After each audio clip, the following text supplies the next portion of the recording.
Nous vivons de nos jours l'ère électronique, l'ère de l'information. Dans toute l'histoire humaine, quelle fut la plus grande nouvelle? C'est ce que nous voulons voir ensemble. Restez avec nous, c'est l'heure de la bonne nouvelle.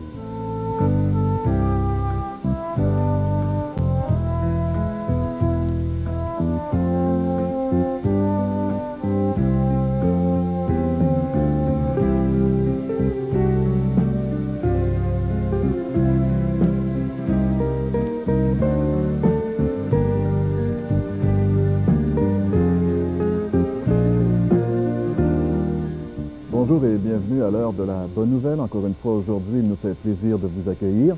Et au cours des 30 prochaines minutes, nous aurons ensemble l'occasion d'être confrontés à la parole de Dieu, au message de l'Évangile, soit par la musique, puisque Fernande Robitaille sera à nouveau avec nous pour un cantique, et Gaston Jolin sera là aussi pour partager avec nous le message de la parole de Dieu.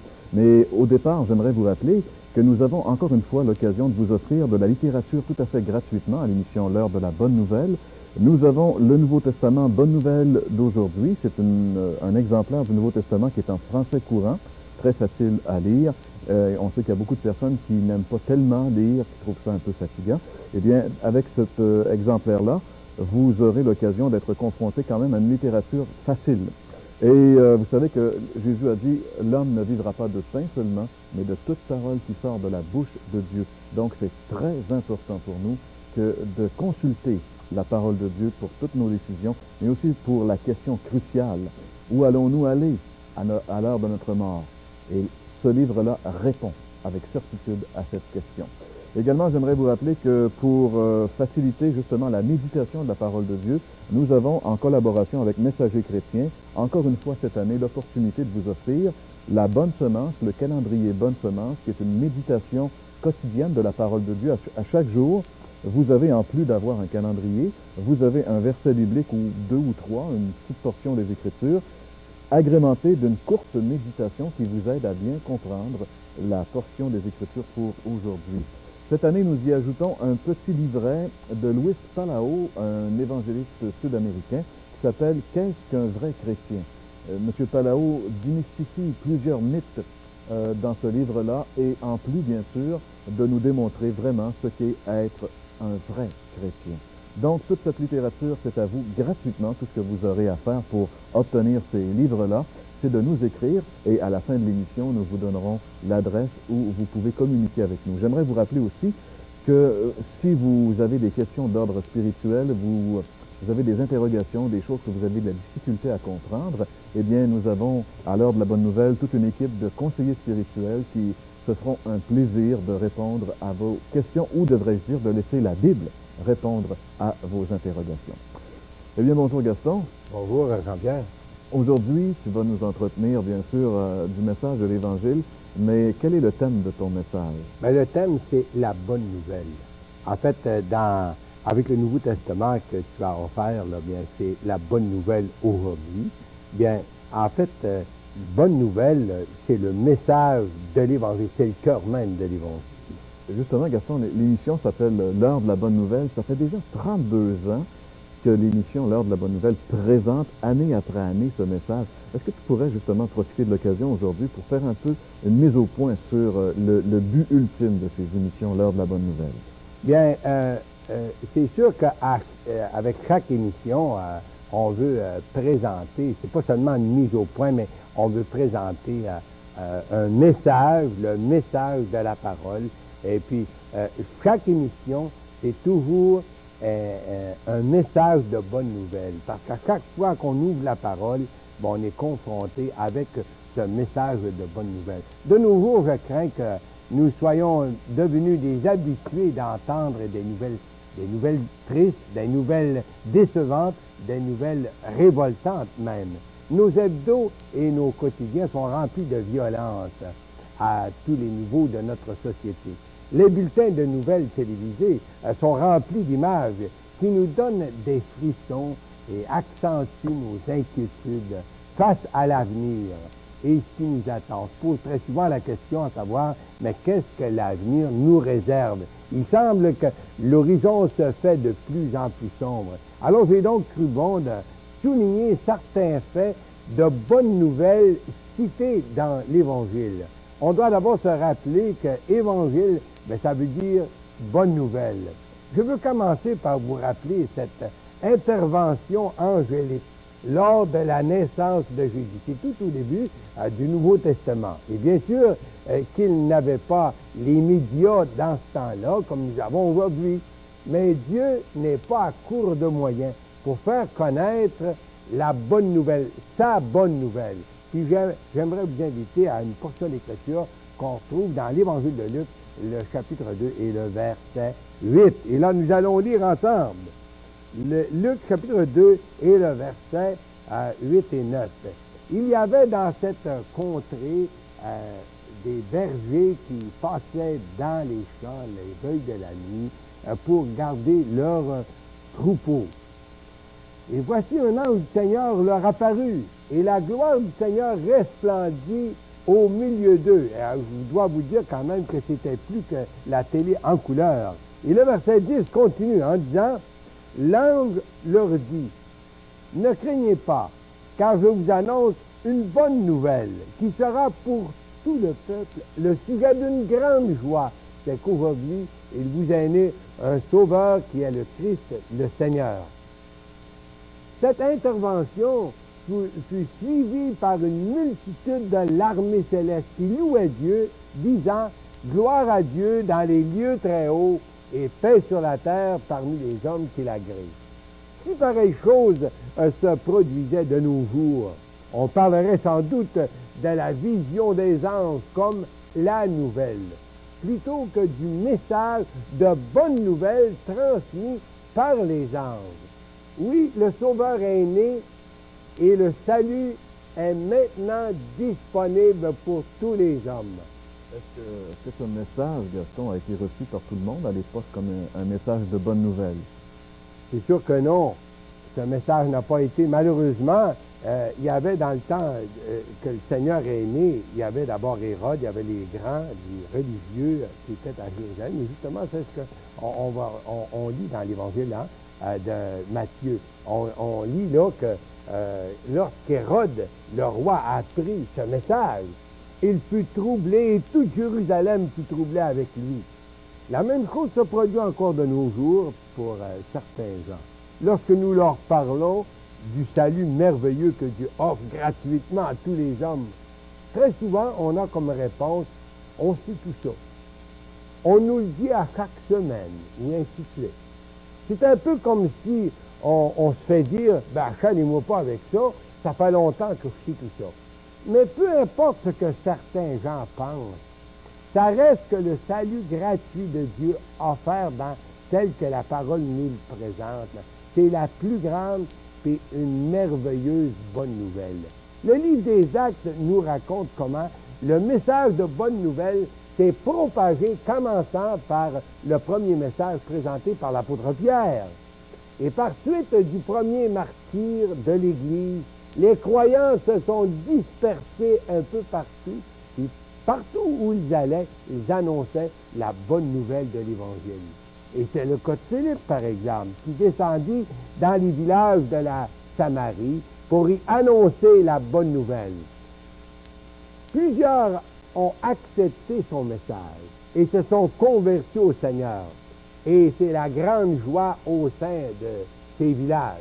Est-ce que le message que Philippe avait pour ces gens de la Samarie, c'est le même message que nous avons, nous, aujourd'hui? Ah, bien sûr, Jean-Pierre, que c'est le même message. Le message de l'Évangile, ça ne change pas. Et puis, dès le début, les apôtres, les disciples étaient commissionnés, justement, d'aller puis d'annoncer ce message de bonne nouvelle. Ce message de bonne nouvelle. D'abord, le salut était maintenant disponible pour tous les hommes. Puis au chapitre 8, le livre des Actes, on pourrait bien l'appeler le livre des Actes des apôtres. C'était 30 ans depuis la naissance de l'Église, 30 ans d'Église. Et puis, partout, les disciples propageaient ce message. Puis dans ce même chapitre 8, justement, Philippe annonce aussi la bonne nouvelle à un Éthiopien. Ça, c'est quelqu'un de l'extérieur qui était venu à Jérusalem, mais justement, c'était un homme qui cherchait Dieu. C'était le ministre de la reine d'Éthiopie. Cet homme accepte Jésus comme sauveur et comme il cheminait accompagné de Philippe, il rencontre de l'eau et l'Éthiopien demande à Philippe, mais voici de l'eau, qu'est-ce qui empêche que je ne sois baptisé? Philippe de lui répondre, si tu crois de tout ton cœur, cela est possible. Et tous deux descendent dans l'eau et Philippe baptise cet homme qui continue son chemin joyeux. C'est encore la même chose qui se produit à Antioche. Dans le livre des Actes, chapitre 20, et le chapitre 11, et le verset 20. Et puis, on vous invite de lire justement ce verset avec nous. Et nous lisons, quelques hommes de Chypre et de Cyrène, qui étant venus à Antioche, s'adressèrent aussi aux Grecs, c'est-à-dire les païens, leur annoncèrent la bonne nouvelle du Seigneur Jésus. Verset 21, la main du Seigneur était avec eux, et un grand nombre de personnes crurent et se convertirent au Seigneur. Quel pouvoir avaient ces hommes, Gaston, qui annonçaient comme ça l'Évangile un peu partout? Qu'est-ce qui s'est passé suite à l'annonce de leur message à cette époque? Bien, il s'est passé des grandes choses. Tout d'abord, il faut quand même souligner, Jean-Pierre, que ces hommes, c'était des hommes bien, bien ordinaires. Ils n'étaient pas apôtres, mais ils connaissaient le Seigneur. Et puis, leur puissance, en quelque sorte, était dans leur message. Et puis, on lit un verset, puis j'aimerais inviter nos amis à suivre ce verset, en Romains chapitre 1er, le verset 16, qui dit ceci. « Je n'ai point honte de l'Évangile, c'est la puissance de Dieu pour le salut de quiconque croit. » Je n'ai point honte de l'Évangile, c'est la puissance de Dieu pour le salut de quiconque croit. Le salut, c'est l'œuvre de Dieu par l'Esprit Saint dans le cœur du croyant. Et c'est pour ça que c'est une grande nouvelle. C'est parce que c'est l'œuvre de Dieu. Et l'œuvre de Dieu est toujours considérée comme une grande et une bonne nouvelle. Lorsque le pécheur se répand et se convertit à Jésus, en acceptant, se fondant ou en fondant sa foi sur l'expiation, l'œuvre de la croix, il est dorénavant pardonné et sauvé. Et il le sait, la parole de Dieu lui confirme. C'est ça la bonne nouvelle. Et puis encore un autre texte qu'on lit dans la première épître aux Corinthiens cette fois, puis le premier chapitre, c'est le verset 18, qui se lit comme tel. Car la prédication de la croix est folie pour ceux qui périssent, mais pour nous qui sommes sauvés, elle est une puissance de Dieu. Oui, la prédication de la croix, c'est toute l'œuvre de la rédemption. C'est la puissance de Dieu pour ceux qui sont sauvés. Vous avez bien remarqué. C'est le terrain sur lequel le croyant fonde sa foi pour son salut éternel. C'est donc à chacun d'entre nous de bien nous examiner à la lumière de la parole de Dieu, à savoir si nous sommes vraiment sauvés. J'aimerais souligner un autre texte qui nous présente clairement le cœur du message de la bonne nouvelle. Et c'est un verset qu'on trouve cette fois dans la première épître aux Corinthiens, le chapitre 15, versets 1, 2 et 3. Et nous lisons ensemble ce texte dans la première épître aux Corinthiens, chapitre 15, versets 1, 2 et 3. « Je vous rappelle, frères, l'évangile que je vous ai annoncé, que vous avez reçu, dans lequel vous avez persévéré et par lequel vous êtes sauvés. Je vous ai enseigné avant tout, comme je l'avais aussi reçu, que Christ est mort pour nos péchés, selon les Écritures, qu'il a été enseveli et qu'il est ressuscité des morts le troisième jour, selon les Écritures. » Nous avons dans ces textes ce qui fait la base de notre salut. L'homme doit reconnaître que Jésus a fait expiation pour ses péchés à la croix. Et de plus, il doit accepter par la foi ce pardon que Jésus offre gratuitement aux pécheurs repentants. Connaître là, ces vérités et les affirmer, est-ce que c'est suffisant pour être sauvé? Bien, de savoir ces vérités, c'est pas encore suffisant, parce qu'il y a beaucoup de gens qui savent que Jésus est venu, qu'il s'est rendu à la croix, qu'il est mort, pour sauver l'homme, et pourtant, si on leur demande s'ils sont vraiment sauvés, ils ne peuvent pas affirmer cette vérité. Alors, jamais de savoir ces vérités, ça sauve personne. C'est comme si un malade sait qu'un tel remède peut le guérir. C'est déjà un pas dans la bonne direction. Mais l'essentiel, c'est de le prendre. De savoir que Jésus est venu pour sauver les pécheurs, ça ne sauve personne. De plus, de savoir qu'il peut me sauver, ce n'est pas encore suffisant. Mais je dois me confier à lui et l'accepter comme mon sauveur et le Seigneur de ma vie. Et cela en m'appuyant sur les mérites de son sacrifice. C'est ça qu'est l'Évangile, la bonne nouvelle. Le croyant qui a accepté Jésus comme sauveur peut se reposer en sécurité, sachant que sa dette face au jugement de Dieu est maintenant acquittée. Il est merveilleusement sauvé. Le sang de Jésus nous purifie de tout péché.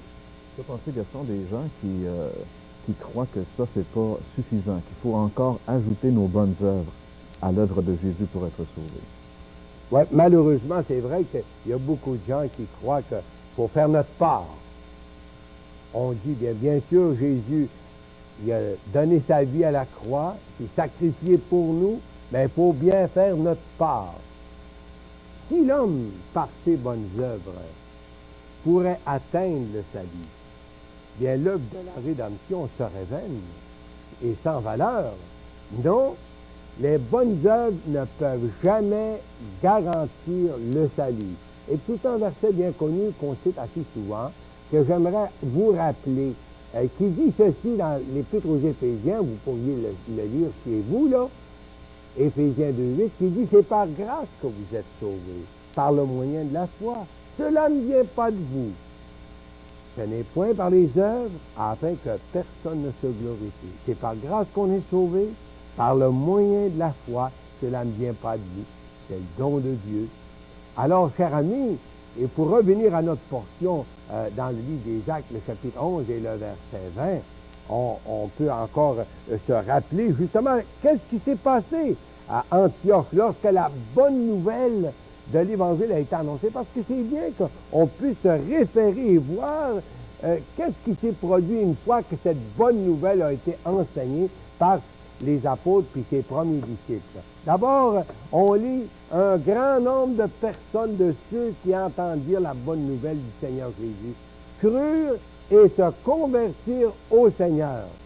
Alors, voyez, chers amis, ils n'en ont pas resté, ils n'ont pas resté neutres au message de l'Évangile. Ils l'ont reçu. Ils ont pris Dieu au mot. Ils se sont fondés par la foi, bien sûr, sur le message, sur justement ce que le Seigneur avait fait. Ils l'ont reçu par la foi. Alors, vous savez, c'est ça le salut. Le salut se produit, Dieu, par son esprit, produit l'œuvre du salut en nous lorsque, par la foi, on accepte Jésus comme sauveur et comme Seigneur. Ainsi, leur vie a été transformée par le Seigneur. Barnabas fut envoyé de Jérusalem pour voir ce qui se passait à Antioche. Puis au verset 23, on lit ceci. Lorsqu'il fut arrivé qu'il eut vu la grâce de Dieu, il s'en réjouit et les exhorta tous à rester d'un cœur ferme, attaché au Seigneur. Cette exhortation est le secret, l'essence même de la vie chrétienne. Une fois qu'un nouveau croyant accepte Jésus comme sauveur, il a besoin de développer cette relation d'intimité avec le Seigneur. Il a besoin de se nourrir de lui. C'est ce que veut dire cette parole d'appel de Jésus aussi qu'on retrouve en Matthieu, chapitre 11, et le verset 29 et 30. Et justement, on lit ce verset ensemble. Lorsque Jésus dit « Venez à moi, vous tous qui êtes fatigués et chargés, et je vous donnerai du repos. Prenez mon joug, oui, prenez mon joug sur vous et recevez mes instructions, car je suis doux et humble de cœur. Prenez mon joug sur vous et recevez mes instructions. » Il nous invite à cheminer avec lui en nous soumettant à sa seigneurie, tout en apprenant de lui. C'est comme ça qu'on devient disciple du Seigneur et que par le Saint-Esprit, on devient plus comme lui. Et vous, mon ami, aimeriez-vous une vie transformée par le Seigneur? Aimeriez-vous avoir l'assurance que vos péchés sont maintenant pardonnés? Aimeriez-vous savoir que vous êtes sauvés, véritablement sauvés présentement? Parce que je le sais bien, pour plusieurs personnes aujourd'hui, on croit que le salut, c'est quelque chose seulement pour après la mort et que personne ne peut avoir cette assurance de salut présentement. Et pourtant, à travers ces textes même qu'on a cités aujourd'hui, qu'on a lus ensemble de la parole, on peut posséder l'assurance du salut. Et je cite justement une autre parole de Jésus en Jean chapitre 6 et le verset 9, qui dit ceci: « Je suis la porte. Si quelqu'un entre par moi, il sera sauvé. » Bien sûr qu'on comprend bien ce qu'il veut dire. Il est la porte d'accès à la bergerie, la porte au salut. Et il n'y en a pas d'autre. Je suis la porte, et non une porte, mais la porte. Si quelqu'un entre par moi, il sera sauvé. Est-ce que le Seigneur peut nous induire en erreur? Ça pourrait être vous, mon ami. Vous pouvez lui faire confiance. Et il n'a jamais trompé personne. Soyez-vous prête à lui adresser cette prière? Seigneur, je reconnais que je suis pécheur, mais toi, tu as fait expiation pour moi. Tu as payé ma dette à la justice divine. Grand merci, Seigneur, pour ton amour pour moi. Je te confie le salut de mon âme. Je t'accepte comme mon sauveur personnel. Qu'il en soit ainsi, cher ami. Amen.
beaucoup Fernande Robitaille qui chantait ce cantique. On sait que Fernande Robitaille est avec nous au cours de cette présente série, ainsi que Gilles Despins pour la partie musicale.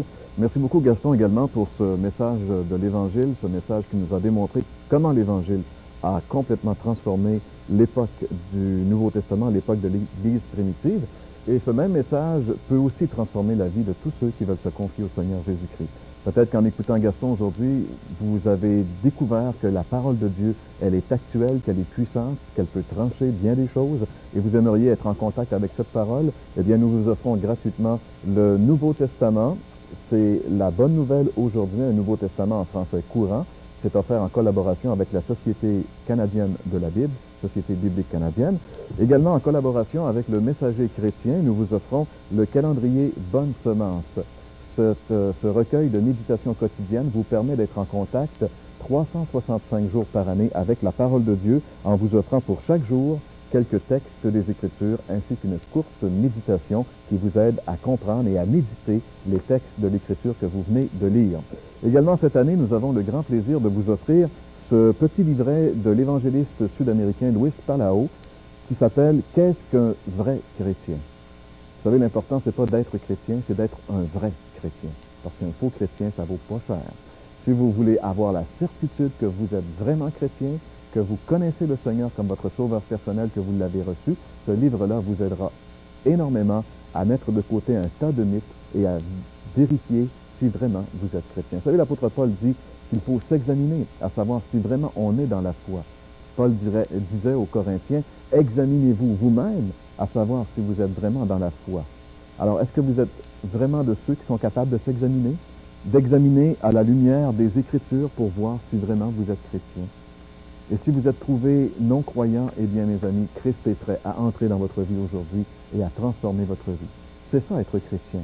Être chrétien, c'est avoir en nous Christ. Christ en vous, dit Paul, l'espérance de la gloire.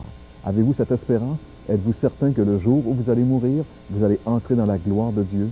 Sinon, pourquoi ne pas recevoir le Christ maintenant? C'est le message de l'heure de la bonne nouvelle, c'est le message de l'Évangile, et c'est ce même message que nous avons également pour vous la semaine prochaine, même heure, même poste, pour l'heure de la bonne nouvelle. Au nom de Gaston, au nom de Fernande Robitaille et de toute l'équipe de l'heure de la bonne nouvelle, nous vous souhaitons une bonne semaine et nous vous convions à être des nôtres la semaine prochaine pour une autre émission de l'heure de la bonne nouvelle. À la semaine prochaine. Pour recevoir gratuitement la documentation annoncée dans cette émission, écrivez à l'heure de la bonne nouvelle, case postale 1054, Sherbrooke, Québec, J1H 5L3. Nous répétons, case postale 1054, Sherbrooke, Québec, J1H 5L3.